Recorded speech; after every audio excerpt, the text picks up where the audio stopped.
गजा और लेबनान को बर्बाद करने के बाद नेतन्याहू अब कौन सी नई साजिश में जुट गए हैं? फिलिस्तीन के किन शहरों को वो वीरान करने में लगे हैं, बताऊंगी आगे। और वहां से आई एक एक तस्वीर भी आपको दिखाऊंगी। हिजबुल्ला और इसराइल के बीच दोबारा जंग के हालात क्यों बन रहे हैं, हिजबुल्ला और इसराइल ने एक दूसरे को क्या चेतावनी दी है, ये भी आगे बताऊंगी आपको।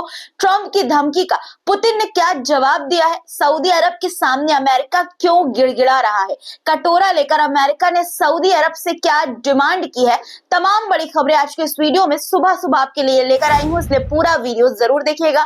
और सुबह सुबह आपके लिए खबरें एक एक चुन चुन कर ढूंढ कर लाई हूं, तो एक लाइक तो बनता है। इसलिए दोस्तों सबसे पहले वीडियो को लाइक करिए, कमेंट में जहां से आप हमारा ये वीडियो देख रहे हैं वहां के नाम के साथ अपना नाम जरूर लिखा करिए और वीडियो पर अपनी राय भी जरूर दिया करिए। चलिए अब शुरू करते हैं आज का वीडियो। द लाइव टीवी, सच सबसे आगे। आदाब दोस्तों, मेरा नाम है मिसबा खान और आप मुझे द लाइव टीवी पर देख रहे हैं। गजा में इसराइल और हमास के बीच युद्ध विराम जारी है, वहीं सीजफायर की आड़ में इसराइल की धुरता भी जारी है। वो जेनिन, रफा और वेस्ट बैंक को गजब बनाने पर तुला है। लगातार हमले कर तीनों जगहों में तबाही मचा रहा है। वेस्ट बैंक और जेनिन में फिलिस्तीनियों के घरों को बुलडोजर से गिरा रहा है, निर्दोष लोगों पर गोलियां बरसा रहा है, टैंकों से हमला कर रहा है। हमले से जुड़ा एक वीडियो भी फिलिस्तीन के रफा शहर से सामने आया है, जहां इस्राएली सैनिक टैंकों से निर्दोष फिलिस्तीनी नागरिकों पर बम बरसा रहे हैं। वीडियो में आप देख सकते हैं आपकी स्क्रीन पर वीडियो कि इस्राएली सैनिक किस तरह निहत्थे लोगों पर टैंक से हमला कर रहे हैं और फिलिस्तीनी मलबे के बीच छिपकर अपनी जान बचाने में जुटे हैं। दोस्तों अब आपको फिलिस्तीन के जेनिन शहर में इसराइली सैनिकों के जुल्म सितम की तस्वीर दिखाती हूँ। इसराइली सेना ने जेनिन में एक रिफ्यूजी कैंप में आग लगा दी, जिसका वीडियो भी अब सामने आ गया है।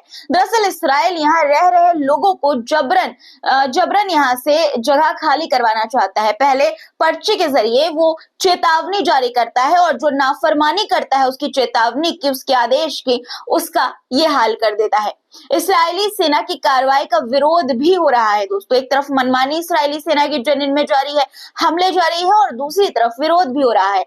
जेनिन के दक्षिण में कबातिया शहर में इस्राएली वाहनों को एक विस्फोटक के जरिए टारगेट किया गया। इसकी एक तस्वीर भी सामने आई है, जिसमें विस्फोट के बाद गाड़ियों से निकलता धुआं आसमान में देखा जा सकता है। जेनिन में इस्राएली सैनिक न सिर्फ फिलिस्तीन लोगों के घरों और रेफ्यूजी कैंप को आग के हवाले कर रहे हैं, बल्कि निर्दोष लोगों पर गोलियां भी चला रहे हैं, गोलीबारी भी कर रहे हैं। वहां रह रहे फिलिस्तीनियों की तलाशी ले रहे हैं और मनमाने तरीके से उन्हें हिरासत में लिया जा रहा है। यानी कि एक तरफ गजा में सीजफायर के बाद, युद्ध विराम के बाद कैदियों की अदला बदली चल रही है और दूसरी तरफ जेनिन से हिरासत में फिलिस्तीनियों को लिया जा रहा है।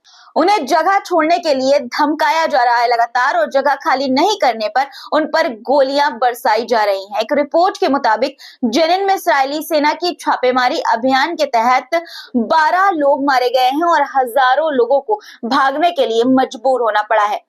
दुनिया की आंखों में धूल झोंकने के लिए एक तरफ तो नेतन्याहू हमास के साथ सीजफायर करके शांति दूत बनने का ढोंग कर रहे हैं, वहीं दूसरी तरफ फिलिस्तीन को पूरी तरह से कब्रगाह बनाने पर तुले हैं। जेनिन की तरह वेस्ट बैंक के ज्यादातर इलाकों को भी इस्राएली सैनिक हमले के जरिए खाली करवा रहे हैं। यही नहीं, लोगों की घर वापसी ना हो सके, इसके लिए निगरानी के लिए तमाम चेक पॉइंट बनाकर वहां अपने सैनिकों की तैनाती कर दी गई है, ताकि हर छोटी मोटी बातों पर वो फिलिस्तीन के अंदर अपने घर जा रहे लोगों को रोका जा सके उन्हें। यानी कि दोस्तों तानाशाही यहाँ पर इसराइल की जारी है एक बार फिर से। अब लेबनान से जुड़ी खबर पर आते हैं। सीजफायर के बावजूद फिलिस्तीन की तरह लेबनान में भी हालात लगातार बिगड़ते जा रहे हैं। लेबनान में एक बार फिर इसराइल और हिजबुल्ला के बीच बड़े घमासान की स्क्रिप्ट तैयार हो गई है। दरअसल इसराइल ने सीजफायर की शर्तों में से एक, लेबनान खाली करने से इनकार कर दिया है। जी हाँ, बिल्कुल सही सुना आपने, लेबनान से अपनी सेना वापस बुलाने के लिए इनकार कर दिया है इसराइल ने। मामले पर इसराइली सुरक्षा कैबिनेट की अहम बैठक हुई, जिसमें यह फैसला लिया गया कि दक्षिणी लेबनान से इस्राएली सेना वापस नहीं हटेगी, उनकी तैनाती जारी रहेगी। नेतन्याहू ने इस बार ये बहाना बनाया है कि लेबनानी सेना सीजफायर लागू करने में अपनी जिम्मेदारी ठीक से नहीं निभा रही है, इसलिए उनके सैनिक दक्षिणी लेबनान से पीछे नहीं हटेंगे। यही नहीं, इस्राइल ने एक बार फिर हिजबुल्लाह को गीदड़ भभकी दी है कि अगर उसने सीजफायर तोड़ा तो उनके सैनिक उसे मुंह तोड़ जवाब देंगे। एक तरफ जहां इस्राइल ने हिजबुल्लाह को धमकी दी है, तो वहीं हिजबुल्लाह ने भी नेतन्याहू को करारा जवाब दिया है। जी हां दोस्तों, हिजबुल्लाह ने करारा जवाब देते हुए कहा कि लेबनान से इस्राएली सैनिकों की वापसी नहीं हुई तो इसका अंजाम भुगतना पड़ेगा इस्राइल को, इसका अंजाम अच्छा नहीं होगा। हिजबुल्लाह ने कहा कि सीजफायर की शर्तों को मानते हुए इस्राइल को लेबनान खाली करना होगा और इस मामले में नेतन्याहू का कोई भी बहाना इस बार नहीं चलेगा। बता दें कि 27 नवंबर 2024 को इस्राइल और हिजबुल्लाह के बीच 60 दिनों के लिए सीजफायर हुआ था और 2 दिनों के अंदर सीजफायर खत्म हो गया। क्या हिजबुल्लाह और इस्राइल के बीच फिर बड़ी जंग होने वाली है या शांति के जरिए कोई रास्ता निकलेगा? आपकी क्या राय है इस पर कमेंट में लिखिएगा। सीजफायर के ये चंद घंटे बेहद अहम हैं और ये चंद घंटे ही इस सवाल का जवाब देंगे और लेबनान का भविष्य तय करेंगे कि आखिर लेबनान में हिजबुल्लाह और इस्राइल के बीच फिर से जंग शुरू होगी या फिर लेबनान से इस्राइल अपने सैनिकों को हिजबुल्लाह की धमकी के बाद वापस बुला लेगा। नेतन्याहू के खुराफाती दिमाग की एक और तस्वीर सामने आई है दोस्तों, और ये तस्वीर भी लेबनान से जुड़ी है। सैटेलाइट से ली गई ये तस्वीर दक्षिणी लेबनान के अलमा अल शाब इलाके की है। नेतन्याहू के आदेश पर इस्राएली सैनिकों ने यहाँ के जैतून के पेड़ों और जंगलों को तबाह कर दिया। हरियाली जमीन को बंजर बनाने के लिए नेतन्याहू के सैनिकों ने सफेद फास्फोरस और आग लगाने वाले बमों और बाद में बुलडोजर का इस्तेमाल किया। आपको हम 2 तस्वीरें दिखा रहे हैं। हमले से पहले की तस्वीर में अल शाब इलाके में हरियाली की तस्वीर देख रहे होंगे आप, और हमले के बाद की तस्वीर में हर तरफ बंजर जमीन के नजारे आपको इस वीडियो में जो तस्वीर है दोस्तों उसमें आपको नजर आ रहा होगा। नेतन्याहू से चल रही निर्णायक लड़ाई के बीच हिजबुल्लाह चीफ हसन नसरल्लाह का एक पुराना बयान सोशल मीडिया पर वायरल हो रहा है। इस्राइल से चल रही जंग के बीच नसरल्लाह ने कहा था कि मैं ये नहीं कहता कि इस लड़ाई का मकसद इस्राइल के अस्तित्व को मिटाना है। इस लड़ाई का मकसद इस्राइल को जीतने से रोकना है, इस्राइल को फिलिस्तीन पर हमला करने से रोकना है, फिलिस्तीन के वजूद को खत्म करने पर आमादा इस्राइल के इरादों को नस्त नाबूद करना है। अब खबर सऊदी अरब से जुड़ी। 600 बिलियन डॉलर से भी ट्रंप का पेट नहीं भरा और वो कटोरा लेकर सऊदी अरब से फिर से भीख मांगने लगे हैं। पूरी खबर आपको विस्तार से बता देती हूँ। दरअसल सऊदी अरब ने अमेरिका में 600 बिलियन डॉलर निवेश की इच्छा जताई, लेकिन ट्रंप इससे नाखुश हैं। पहले तो दोस्तों उनको ये हजम नहीं हो रहा था, क्योंकि उन्होंने पहले ही ये कहा था कि हमको 500 बिलियन डॉलर का निवेश सऊदी अरब से चाहिए, अगर वो ऐसा करता है तब हम वहां का दौरा करेंगे। लेकिन जब सऊदी अरब ने 600 बिलियन डॉलर दे दिया तो और चाहिए अब पैसे। ट्रंप ने सऊदी अरब से अमेरिका में $1 ट्रिलियन निवेश की अपील की है। जी हाँ, बिल्कुल सही सुना आपने, $1 ट्रिलियन।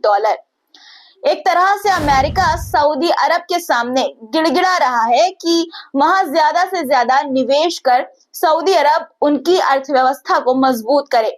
स्विट्जरलैंड के दावोस में विश्व आर्थिक मंच को संबोधित करते हुए ट्रंप ने अपनी ये मंशा जाहिर की। अमेरिका ने सऊदी अरब और ओपेक देशों से तेल की कीमतें कम करने की अपील भी की है। ट्रंप का दावा है कि इससे रूस और यूक्रेन के बीच पिछले 3 साल से चल रहे युद्ध का अंत हो जाएगा। अब कैसे अंत होगा ये ट्रंप ही बता सकते हैं, लेकिन दोस्तों उनका यही कहना है। अब खबर 2 सुपर पावर से जुड़ी। जी हाँ, 2 सुपर पावर से जुड़ी, यानी कि रूस और अमेरिका की। हाइपरसोनिक मिसाइल को लेकर अमेरिका के दावे का सोशल मीडिया पर खूब मजाक उड़ाया जा रहा है। दरअसल अमेरिका का आरोप है कि रूस ने उससे हाइपरसोनिक मिसाइल बनाने की तकनीक चुराई है, इसलिए वो इस सेक्टर में आगे है। सोशल मीडिया पर अब ये सवाल उठाया जा रहा है कि जिसके पास पहले से हाइपरसोनिक मिसाइल बनाने की तकनीक थी, इससे बनाने का डिजाइन मालूम था, उसे तकनीक चोरी होने से क्या फर्क पड़ता है? उसे तो रूस से पहले इसका निर्माण करना चाहिए था, फिर ऐसा क्यों नहीं हुआ? क्यों नहीं किया अमेरिका ने ऐसा? दोस्तों रूस और अमेरिका से जुड़ी एक और अहम खबर आपको बताती हूँ। पुतिन ने ट्रंप की धमकी के आगे झुकने से साफ तौर पर इनकार कर दिया है। पुतिन ने कहा कि ट्रंप की धमकी में कुछ भी नया नहीं है और उनकी धमकी की परवाह नहीं करते हैं वो। दरअसल ट्रंप ने पुतिन को चेतावनी दी थी कि अगर उन्होंने जंग का, जो रूस और यूक्रेन के बीच जंग चल रही है, उसका अंत नहीं किया तो वो रूस पर लगाई गई पाबंदियों का दायरा और भी ज्यादा बढ़ाएंगे, और भी ज्यादा प्रतिबंध रूस पर लगाएंगे।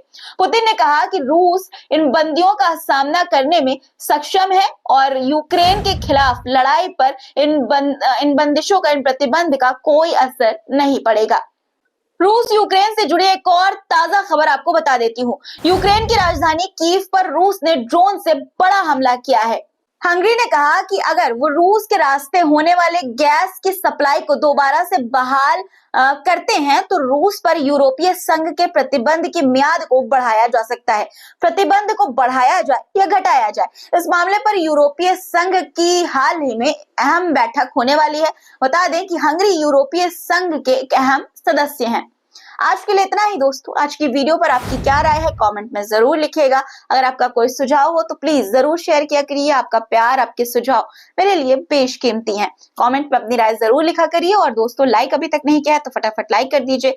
सब्सक्राइब नहीं किया है तो सब्सक्राइब कर लीजिए। फिर मुलाकात होगी आपसे कुछ नए मुद्दों के साथ। तब तक के लिए अपना ख्याल रखिएगा। और दोस्तों, ख्याल जरूर रखिएगा क्योंकि ख्याल रखना बहुत जरूरी है। खुदा हाफिज।